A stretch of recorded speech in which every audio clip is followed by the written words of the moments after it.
Hi, Explain Dad here, and in this video I'm going to show you how to block spam emails on your iPhone. Make sure you stay to the end so you don't miss any of the important steps. Like the video and subscribe to the channel for more content. Let's begin. First thing we're going to do, we're going to open the mail. So if you can't find the app, just go down and enter mail. And you can press it. Then you go to inbox and then scroll down to something that is spamming you.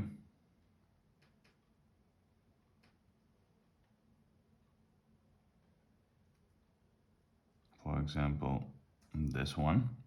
So if you want to block this one, so press on the name, then you go to this page, and then you can choose different options, but this option says block this contact. So if you press this one, and if you're sure you want to block this contact, you can press to block it.